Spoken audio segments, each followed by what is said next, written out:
베트남 또럼 서기장의 방한은요, 이재명 정부가 출범한 이후 외국 정상의 첫 번째 국빈 방문입니다. 자, 지금 공식 환영식 정상회담을 통해서 한국과 베트남 두 나라의 협력을 논의했는데요. 오늘 저녁에는 이 또럼 서기장과 국내 이 기업인들과의 만남도 예정이 되어 있습니다. 자, 한국과 베트남의 교역, 또 이번에 정상회담의 경제적인 기대 효과 자세하게 분석해보죠. 이재현 아산정책연구원 수석연구위원 함께합니다. 안녕하십니까? 예, 안녕하세요. 네. 자, 베트남은 이제 공산당이 있기 때문에 현재 국가 권력 서열 1위가 바로 이번에 방한한 또럼 서기장이 되겠고요. 이재명 정부 출범 이후 첫 번째 우리 한국에서 펼친 외국 정상과의 정상회담이었습니다. 전반적으로 우리 박사님 이 또럼 서기장의 방한 의미 한번 총평해 주시고 하나씩 세부적으로 들어가 보죠. 예, 지금 방금 말씀하신 것처럼 이번에 또럼 서기장 방한은 이재명 정부 출범하고 나서 첫 번째 해외 정상의 국빈 방한입니다. 그래서 남다른 의미가 있고 우리나라 입장에서는 이 신정부 들어서 대아세안 외교의 첫 번째 스타트다. 물론 그렇죠. 이제 베트남이라는 나라도 한국과 여러 가지 무역이나 투자, 그다음에 인적 교류 관계를 상당히 중요하고 그래서 베트남 외교도 시작이지만 아세안 외교가 이제 본격적으로 시작한다라는 거를 알리는 계기가 되고요.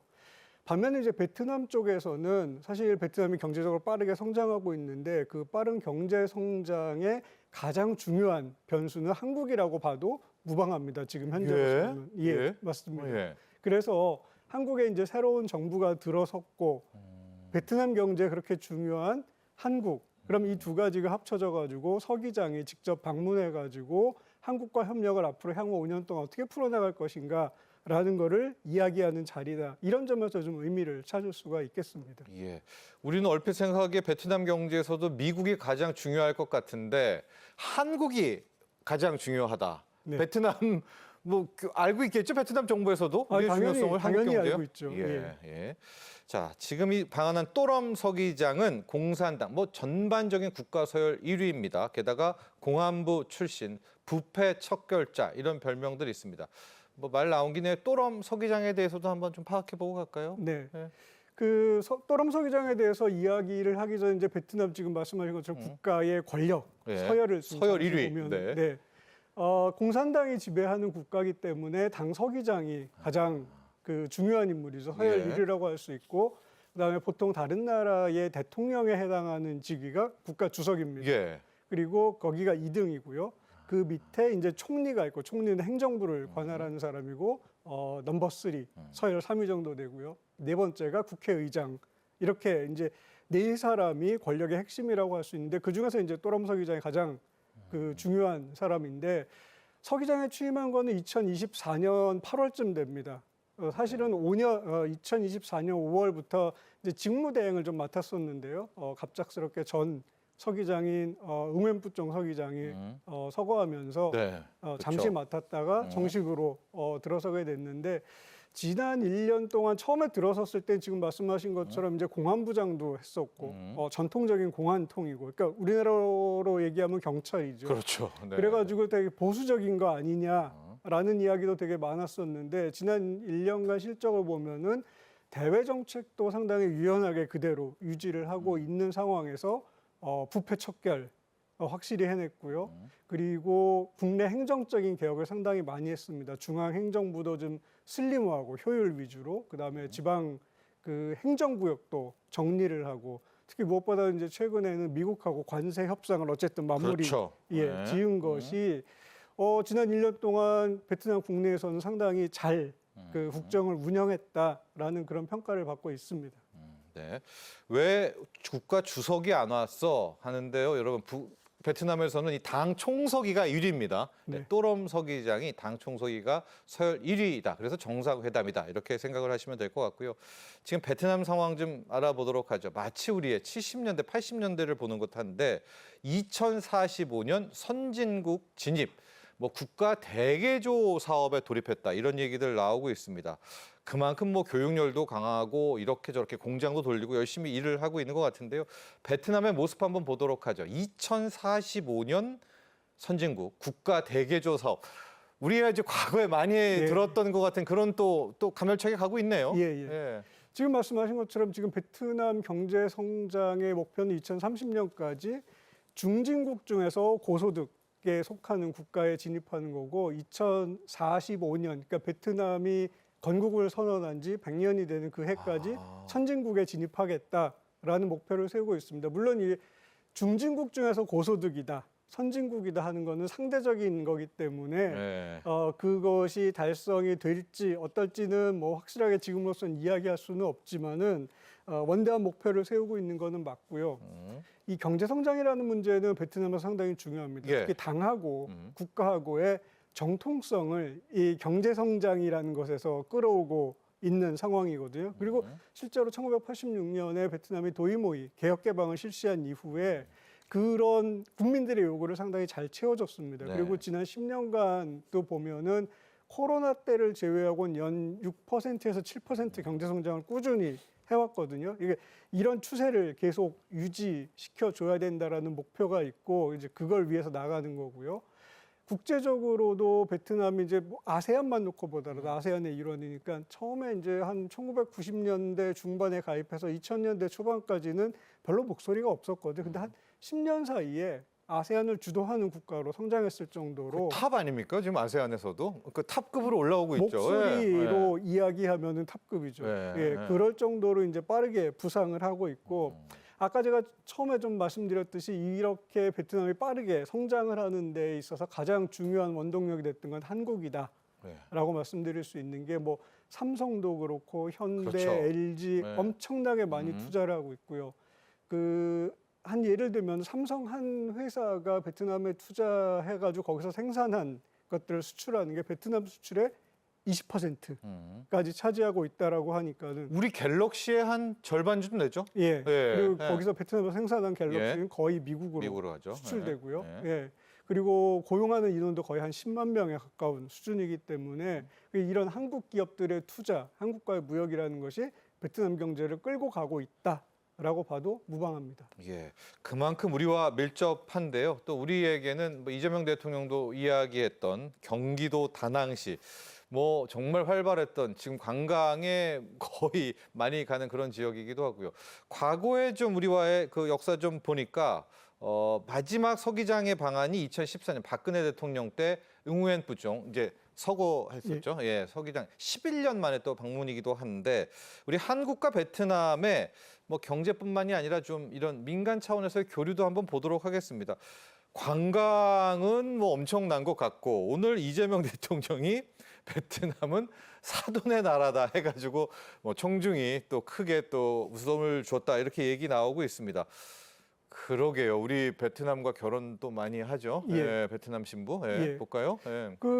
이제 인적 교류부터 좀 먼저 간단하게 가볍게 살펴보면은 한국하고 지금 베트남 사이에 연간 상호 방문하는 사람 숫자가 한 400만 정도 됩니다. 네. 물론 이제 한국 사람들이 더 많이 베트남을 방문하긴 하고 한국 사람들이 한 340만 정도 1년에 방문을 하고요. 베트남에서 이제 나머지 숫자가 방문을 하고 서로 상대방 국가에 살고 있는 사람이 한국 사람들이 베트남에 한 18만 명 정도. 아예 장기 거주요? 네. 예. 베트남 사람들이 한국에 와 있는 경우가 한 27만 정도 된다고 하는데 비공식 집계에 의하면 한 60만 합쳐가지고 그렇죠. 예. 된다라고 이야기를 합니다. 그리고 놀라운 사실 중에 하나가 이제 한국에 들어와 있는 유학생들 중에서 가장 많은 부분이 아세안에서 온 학생들이거든요. 한 10만 명 정도 됩니다. 아세안 출신 학생들이. 근데 그 중에 87%, 한 8만 7천 명 정도가 베트남 학생입니다. 아세안의 대부분은 베트남 학생들이네요. 그렇습니다. 예.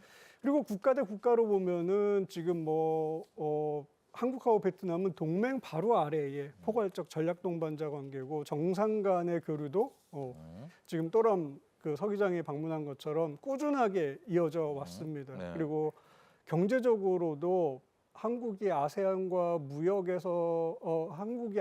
하고 있는 무역이 연간 한 1,800억 불 정도 되는데 그중에 800억 불 이상, 그러니까 거의 절반 가까이가 한국과 우리와. 베트남의 무역입니다. 예. 한국 입장에서는 아까 소개된 것처럼 베트남이 제 3대 무역국이 되고요. 베트남 입장에서는 아마 따져봐야겠지만 제 생각에는 중국 다음으로 한국이 중요한 무역 대상이 될 겁니다. 예. 그 정도로 긴밀한 거죠. 근데 이제 한국에서는 그 부분이 잘 안 알려져 있다. 그게 좀 안타까운 일입니다. 그렇죠. 너무나 익숙하고 너무나 친근해서 또 오히려 이렇게 베트남과의 교류 이런 것도 우리가 잘 인식을 못할 수도 있는 것 같은데요. 앞서도 얘기했지만 이 삼성전자의 스마트폰 갤럭시의 절반은 바로 이 베트남 공장에서 만들어지고요. 우리가 이제 중국에게 이런저런 태클 받고 나서 공급 다변화를 하자라고 선택한 곳이 바로 베트남이었었거든요. 베트남이 중국을 대체할 수 있다. 어떤 장점이 있나요? 이 제2의 생산 기지, 지금 중국을 대처할 수 있는 뭐 근거, 싼 인건비 이런 거 외에도 뭔가가 있으니까 우리가 베트남으로 선택한 거 아니겠습니까?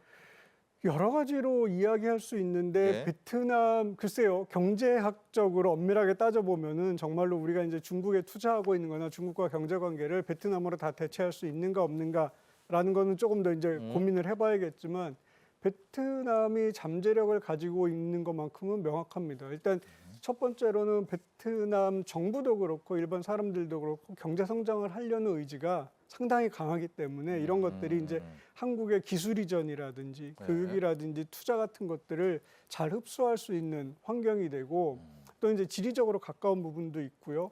그리고 무엇보다도 베트남의 젊은 인구라는 거를 무시할 수가 없습니다. 네. 예를 들면 한국의 지금 중위 인구는 한 44세 정도 되는데 베트남은 30대 초반입니다. 아직 물론 이제 젊은 국가네요. 예. 네. 캄보디아나 라오스 같은 데 가면 조금 더 젊긴 합니다. 20대로 내려가는데 네. 이제 인프라라든지 교육이라든지 이런 것들을 볼 때 베트남은 젊은 인구와 교육과 인프라와 이런 것들이 지금 아이디얼하게 갖추어져 있는 상황이다. 그래서 한국이 투자하고 하는 한국과 경제 협력이 앞으로도 더 확대될 가능성이 충분히 크고요. 예. 뭐 중국하고 미국하고 경쟁 이런 것들로 인해서 많은 나라들이 지금 동남아시아, 특히 베트남에 눈독을 들이고 있는 게 사실입니다. 그래서 지금 한국도 지금 있는 경제 관계를 더 잘 만들어가기 위해서 좀 각별히 노력을 해야 되지 않을까 생각됩니다. 그렇습니다. 우리 박사님도 이야기해 주셨지만 아세안 국가 중에서는 삶의 의지라고 할까요? 아니면은 이런 돈에 대한 의지, 잘 살아보겠다라는 의지가 가장 강한 국가가 또 베트남이라고 하고요. 교육열이 가장 또 높은 국가도 또 베트남입니다. 자, 오전에 이제 한 베트남 정상회담이 끝났는데 가장 따끈따끈한 뉴스 전해드려야 될 것 같습니다. 정상회담에서 나왔던 내용을 한번 저희가 하나씩 좀 정리를 해봐야 될 것 같아요. MOU도 체결되어 있었고 뭐 원전, 철도 여러분들 관심이 많기 때문에 하나씩 보도록 할까요? 내용들. 네. 오전에 정상회의 끝에 이제 성명이 발표된 내용들을 좀 보면은 크게 이제 정치 안보 부분, 그다음에 경제, 사회 문화 부분 이렇게 나누어 볼 수가 있는데요. 정치 안보 부분에서 이제 가장 눈에 띄는 거는 역시 에이펙에 네. 관한 내용입니다. 에이펙에 참석을 해달라라고 이야기를 했고 거기에 대해서 이제 긍정적인 답을 들었고 네. 에이펙 무대에서 그 두 나라가 협력하자라는 이야기도 있었고 또 정치 안보 분야에서 한국과 베트남 사이 이제 국방 협력 그리고 방산 협력 이런 예. 것들을 좀 더 크게 확대해 나가자라는 합의도 있었고요.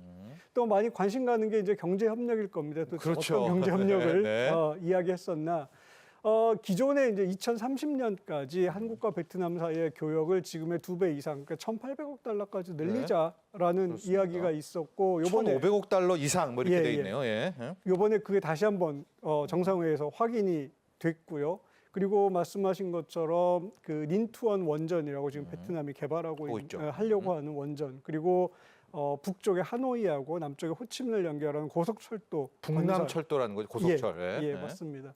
예, 이런 것들에 한국이 참여할 수 있는 기회에 관해서 좀 논의가 있었고요. 그 외에도 뭐 이제 스마트 시티, 그다음에 재생에너지 협력 맞아요. 이런 것들에 네. 관해서 협력하자라는 이야기들이 있었습니다. 예. 그리고 이제 사회문화 분야도 좀 흥미로운데요. 아까 말씀하신 것처럼 이제 베트남이 교육에 엄청나게 관심이 많으니까 사실은 한국이 몇 년 전에 이 아이디어를 내 가지고 베트남의 과학기술원, 한국의 예. 카이스트 같은 것들을 만들어서 V키스트라고 우리가 부르는데 예. 성공적으로 협력을 하고 있습니다. 아, V키스트. 예, 베트남, 코리아 예. 이렇게 돼서 V키스트라고 부르는데 그거를 좀 더 이제 강화하고 확대하자라는 이야기 또 있었고 그리고 또 한 가지는 저 얼마 전에 대통령께서도 잠시 말씀을 하셨던 것 같은데 이제 한국에 들어와 있는 동남아 노동자들의 네. 처우에 관한 문제, 이들의 보호에 관한 문제, 예. 또 결혼 이민자들에 관한 문제 이런 것들에 관해서 이들의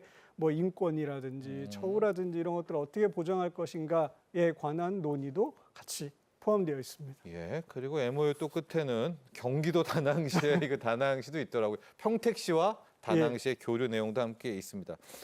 국빈 만찬이 이제 오늘 저녁에 있어요. 이제 최태원 대한상의 회장 등 또 여기에는 삼성전자, 뭐 한화 다 대규모. 왜냐면 다 베트남에 생산 기지가 있으니까요.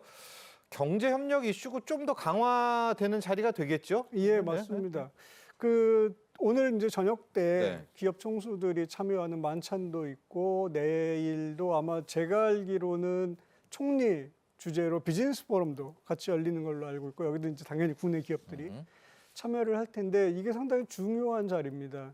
국가 정상들 간의 논의도 중요하지만 역시 베트남하고 한국 지금 관계에서 가장 핵심적인 것이 경제이기 때문에 그리고 정부가 경제 협력을 이렇게 촉진시키고 뒤에서 떠받치는 부분이 있지만 역시 직접 투자를 하고 무역을 하는 건 기업들이거든요. 그래서 기업들은 이런 자리를 이용해 가지고 베트남에서 기업하는데 뭐 애로사항이라든지 아니면은 고위 이제 관료들과 네트워킹을 할 수 있는 자리가 될 거고요. 네. 서열 1순위잖아요. 또롬 서기장이. 네. 또 베트남 정부 입장에서는 서기장 입장에서는 베트남의 발전 목표 우리는 이렇게 국가를 발전시키려고 한다. 그래서 한국의 기업들의 이런 도움을 필요하다라는 목소리를 직접 전달해 줄 수 있는 그런 자리가 될 수 있어서 상당히 이제 한국과 베트남 사이의 경제 협력의 중요한 자리고 또 이 자리를 빌어서 이제 한국의 기업들이 베트남에 투자를 할 때 좀 고민을 해야 되는 부분이 우리가 흔히 생각하는 것처럼 베트남이 이제 좀 한국보다 못 사는 개발도상국인 거는 맞는데 상당히 빠르게 최근에 경제 성장을 해가지고 이제 단순 조립을 넘어서 네. 베트남도 조금 더 높은 단계의 제조업을 추진하려고 하고 그런 투자를 원하고 있거든요. 그렇겠죠. 예, 네. 그리고 당연히 이제 공해산업이라든지 이런 거 말고 친환경적인 신재생으로. 예, 네. 산업을 받기를 원하고 있는데 국내 기업들도 베트남에 투자를 하고 협력을 할 때 이런 부분들을 좀 각별히 고민을 해야 될 것 같습니다. 네. 자, 오늘 또롬 서기장과 이재명 대통령, 또 이재명 대통령과 또롬 서기장의 정상회담에 주식시장도 이렇게 저렇게 반응을 하는데 두 가지 이슈만 저희가 조금 더 들어가 보도록 하겠습니다. 관심이 큰 부분이 베트남의 북남 고속철 그리고 린투원 원전 두 가지 이슈인데요. 먼저 이 고속철 보도록 하겠습니다. 뭐 우리의 바람이야. 우리가 이 북남 고속철의 한켠에서 좀 수주도 받고 우리의 철도 능력도 대단하니까요. 네. 들어가고 싶은데 여기를 노리는 또 국가들도 많답니다. 프랑스도 있고요. 일단 이 북남 고속철 이야기 좀 해주시죠. 네. 예, 이 북남 고속철은 북쪽에 있는 수도 하노이부터 남쪽에 있는 경제 수도 호치민을 연결하는. 그러니까 잘 아시겠지만 베트남 지도 보면 위아래로 상당히 긴 길죠. 국가죠. 네. 한 1,500km 이상 되는 거고 이거에 들어가는 이제 예상되는 예산이 한 100조 정도. 네. 엄청나게 어마어마한 사업인데 이거에 지금 한국도 그렇고 뭐 일본도 그렇고 고속철도 관련해서 중국도 그렇고요. 내노라는 국가들은 이제 다들 뛰어들고 있고 네. 일부는 이제 중국이 조금 이미 시작을 한 구간도 있는데 총 4개 구간으로 나뉘어 있는데 네. 여기에 이제 한국도 참여를 하고 싶어 하는데 이게 그 한국이 참여를 해서 여기에서 이걸 통해서 이제 경제 협력을 촉진하는 것도 되게 중요하고 이 인프라를 개선하는 게 베트남 경제 성장에 매우 중요합니다. 그러니까 지금 보면은 하노이에서부터 호치민까지 1,500km를 가는데 기존 철도, 식민지 시대에 놓인 철도는 한 40시간 정도 걸립니다. 네네. 그러니까 우리 잘 아시다시피 서울에서 부산까지 500km에 한 3시간이면 충분한데 1,500km를 40시간에 가니까 되게 시급한 상황이죠. 그래서 한국도 좀 여기에 관심 많이 가지고 정부 차원에서 그렇고 민간 차원에서 그렇고 좀 노력을 해봐야 될 것 같습니다. 대단히 중요한 사업입니다. 그렇습니다. 하노이와 호치민 아마 그래서 이제 하노이로 관광 가든가 이제 호치민으로 가게 되는데 그게 고속철로 연결이 되는 또 그 프로젝트에 우리 한국 기업들 좀 참여했으면 좋겠다. 또 하나 관심이 큰 부분이 린투원 원전입니다. 베트남도 지금 원전 쪽으로 상당히 좀 개입을 하고 들어가려고 하고 있는데요. 자, 박사님, 우리가 닌투원 원전 지금 이게 1, 2호기가 아니라 뒤에 또 3, 4, 5도 한다라고 이야기를 하고 있더라고요. 상당한 투자를 계획하고 있어요, 베트남이요. 이 닌투원 원전은 지금 계획된 게 1, 2호기, 1단계에서 1, 2호기가 있고 2단계에서 3, 4호기, 그러니까 총 4개를 그렇죠. 건설하려고 하는데 사실은 이 2000년대 말에 이미 기획이 됐고 우선 협상 대상자도 러시아하고 일본으로 결정이 됐었는데 중단이 돼 버렸어요. 왜 그러냐면은 미래 전력 수요 예측이라든지 뭐 비용이라든지 이런 안전 문제라든지 이런 것 때문에 그랬다가 지금 현재 전력 수요가 급증을 하고 AI 있고 때문에. 네. 그리고 그 탄소 중립 목표를 또 맞추기가 상당히 어려운 상황에서 이걸 다시 추진해야 되겠다. 그래서 다시 하고 있는 건데 또 원전이 대세가 됐어요. 예, 유럽들도 갑자기 원전 갑자기 그렇게 원전하면서. 돼버렸습니다. 네. 그래서 여기 한국 기업도 지금 정부도 관심을 가지고 있고 참여를 하려고 하는데 모르겠습니다. 이게 뭐 뚜껑을 열어봐야 되는 거니까 그런데 어쨌든 이것도 좀 많이 노력을 해가지고 한국이 좀